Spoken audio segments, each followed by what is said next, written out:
The topic of today's video is the clay and the potter. This is a similar message to if you've ever heard the saying about diamonds having to go through coal under pressure creates diamonds, or like a caterpillar going through a cocoon phase to turn into a butterfly. Kind of similar. The Bible talks about how before Yah put us in our mother's womb, He already knew us. You feel me? So He has this vision for us. He already knew us at our most highest and perfect version. He had a vision of us, and He knows the version of us that's the most, the greatest version that we can possibly get to. Artistic people who create art, they see the potential in the empty canvas, or as a potter, you see the potential in the clay.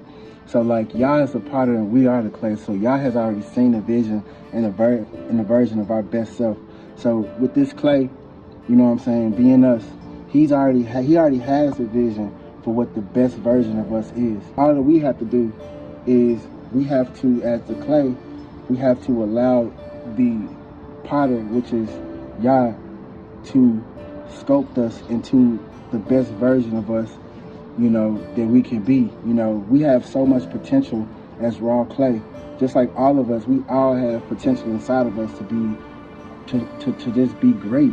You feel me? But the only way that we're going to be able to pull out that potential and reach our highest version of ourselves, you feel me, is the only way that we're going to be able to do that is through allowing Yah to pull that out of us. We can do things on our own will, and we can accomplish great works, and get to a version of ourselves is pretty good. But the best version of ourselves, the absolute best version of ourselves, where we reach our highest potential, can only be achieved through surrendering and allowing Yah, the potter, to sculpt us, the clay, into the masterpiece and the vision and the version of ourselves that Yah knew us to be even before He put us in our mother's womb. Us as the clay, our job is to surrender.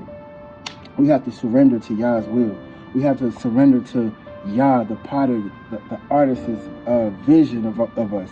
Because Yah already knows it. He already knows what our true potential is, and how to bring it up out of us, and how to get us to the point where He can mold us into that version of ourselves. What surrendering looks like in pottery is like the clay being spun on that little spinning thing, where the potter spins the clay, and the clay just spins really, really, really fast. That's surrenderance.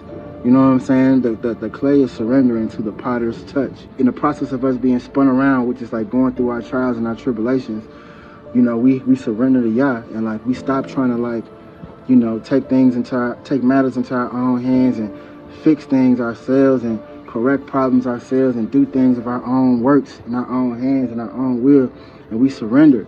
You know what I'm saying? Sometimes God has to spin us around, like how the clay got to be spun around. Sometimes we got to be spun around. We got to be put through trials, tribulations. Our life has to be flipped upside down. We have to be broken in order to surrender, because when we reach rock bottom, and we've exhausted the possibilities of what we can do on our own free will, all we have left to do is to surrender. So sometimes we reach surrenderance through being spun around like the clay, like the potter spins the clay. Also, the potter, he puts he wets the clay so that it's more sensitive to the potter's touch when he's molding it. Clay getting wet, what that looks like in our lives can also be trials and tribulations. That's us being softened. You know what I'm saying? That way we're more sensitive to Yah's touch, to Yah's voice, to His direction, allowing Him to lead and take over, to touch us and mold us in a way where, we don't fight against His touch or His molding. He has to soften us at times, and that's just like clay. A potter molding his clay, he has to wet it a little bit so it's more sensitive to the potter's touch.